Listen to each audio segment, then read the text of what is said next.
Assalamualaikum warahmatullahi wabarakatuh. Kami dari kelompok 12 yang beranggotakan Iksami Fadli dan Nur Iksmal.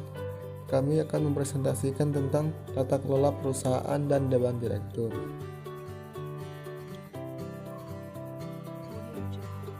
Yang pertama akan dijelaskan oleh saya sendiri, Iksami Fadli.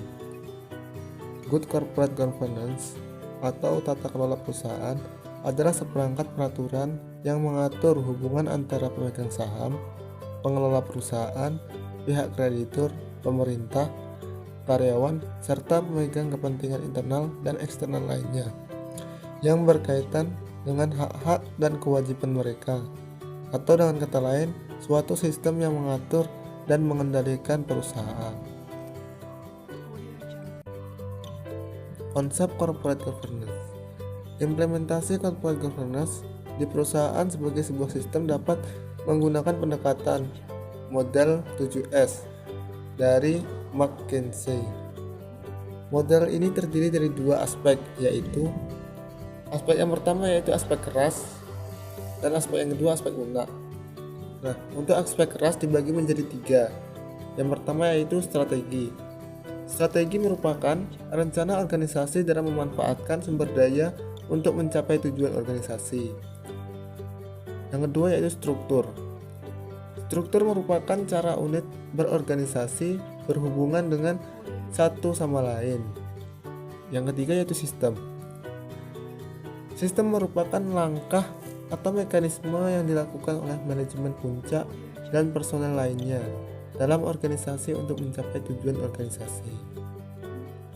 Aspek yang kedua yaitu aspek lunak, terbagi menjadi 4. Yang pertama yaitu skill atau kecakapan, merupakan kemampuan khusus dari manajemen puncak dan personel lainnya dalam organisasi secara keseluruhan untuk membentuk kompetensi perusahaan. Yang kedua yaitu style atau gaya kepemimpinan, merupakan gaya kepemimpinan manajemen puncak untuk mendukung pencapaian tujuan organisasi. Yang ketiga yaitu staff, merupakan kemampuan bekerja sama dari manajemen puncak dan personil lainnya. Yang keempat yaitu share value atau nilai-nilai bersama, merupakan nilai-nilai yang dipegang oleh para pemangku kepentingan perusahaan yang membentuk perilaku organisasi.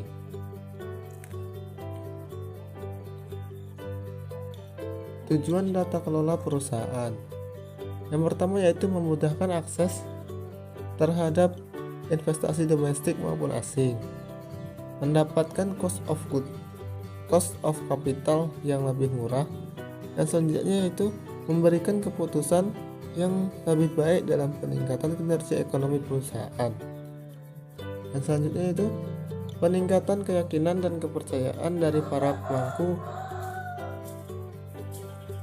kepentingan terhadap perusahaan. Yang terakhir yaitu melindungi direksi dan komisaris dari tuntutan hukum. Prinsip-prinsip tata kelola perusahaan. Prinsip-prinsip ini biasanya disebut sebagai tarif, yaitu transparansi, akuntabilitas, responsibility, independensi, dan fairness. Transparansi atau keterbukaan informasi adalah secara sederhana bisa diartikan sebagai bentuk keterbukaan informasi. Dalam mewujudkan prinsip ini, perusahaan dituntut untuk menyediakan informasi yang cukup akurat, tepat waktu kepada segenap stakeholder-nya. Yang kedua yaitu akuntabilitas. Yang dimaksud dengan akuntabilitas adalah kejelasan fungsi, struktur, sistem, dan pertanggungjawaban elemen perusahaan. Apabila prinsip ini diterapkan secara efektif, maka akan ada kejelasan akan fungsi, hak, kewajiban, dan wewenang, serta tanggung jawab antara pemegang saham dengan dewan komisaris, dan dewan direksi. Yang ketiga yaitu responsibility atau tanggung jawab. Bentuk pertanggungjawaban perusahaan adalah kepatuhan perusahaan terhadap peraturan yang berlaku, di antaranya masalah pajak, hubungan industrial, kesehatan, dan keselamatan kerja.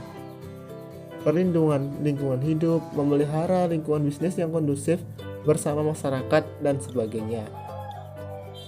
Dengan menerapkan prinsip ini, diharapkan akan menyadarkan perusahaan bahwa dalam kegiatan operasionalnya, perusahaan juga mempunyai peran dan tanggung jawab kepada shareholder, juga kepada stakeholder lainnya.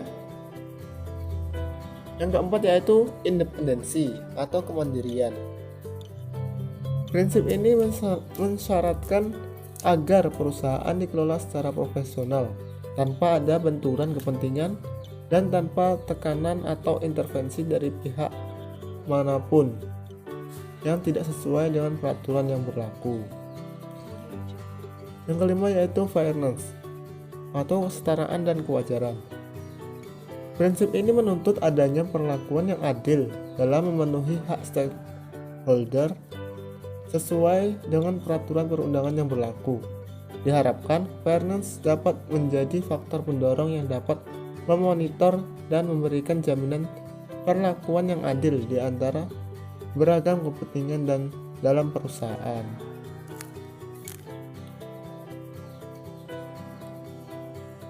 Selanjutnya yaitu hukum dan peraturan.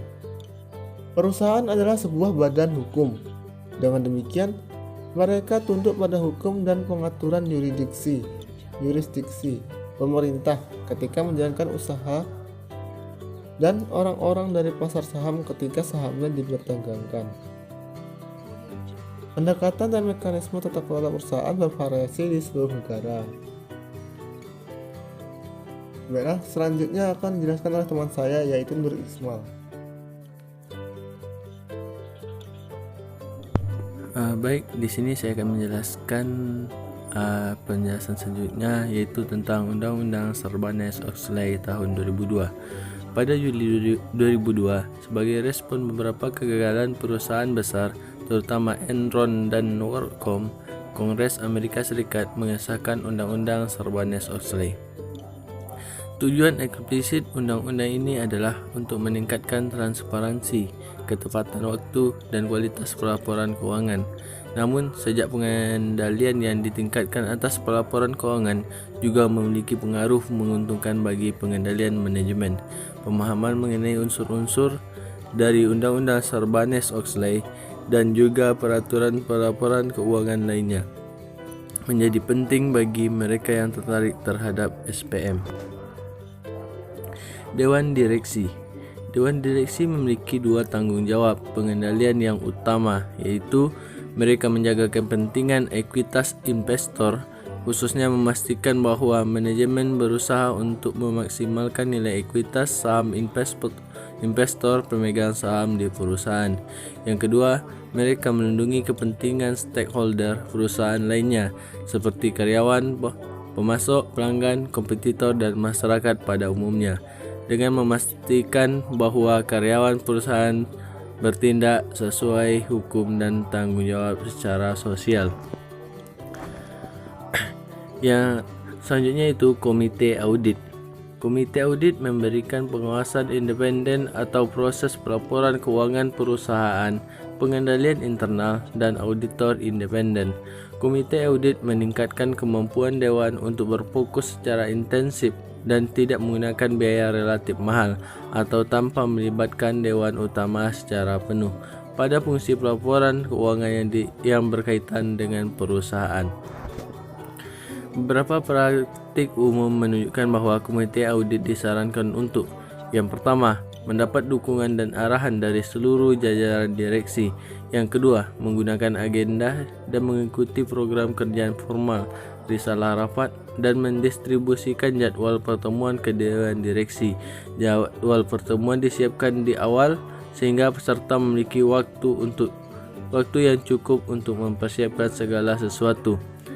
Yang ketiga, memiliki setidaknya 3 anggota namun tidak terlalu banyak sehingga semua anggota dapat menjadi peserta aktif. Yang keempat, memastikan bahwa komite terdiri atas individu-individu yang tepat, menetapkan tanggung jawab anggota, dan berharap bahwa anggota yang tidak lagi berkeinginan memberikan kontribusi yang bermanfaat untuk mundur dari posisinya. Pastikan bahwa semua anggota mandiri terhadap manajemen, mengerti masalah keuangan dan terlibat secara aktif dalam semua kegiatan. Yang kelima, pertemuan setidaknya dirancang 4 kali setiap tahun, termasuk pertemuan pra-audit dan pasca-audit. Beberapa ahli mempertimbangkan frekuensi dan durasi pertemuan menjadi indikator yang sangat andal untuk efektivitas komite audit. Komite kompensasi. Komite kompensasi memiliki tanggung jawab fidusia untuk memastikan bahwa program kompensasi eksekutif perusahaan berjalan adil dan tepat untuk menarik, mempertahankan, dan memotivasi manajer, sehingga membuat tindakan mereka sesuai dengan pandangan ekonomi perusahaan dan relevan terhadap praktik perusahaan. Mungkin hanya sekian presentasi dari kelompok kami. Apabila kawan-kawan yang ingin bertanya, kami persilakan. Terima kasih.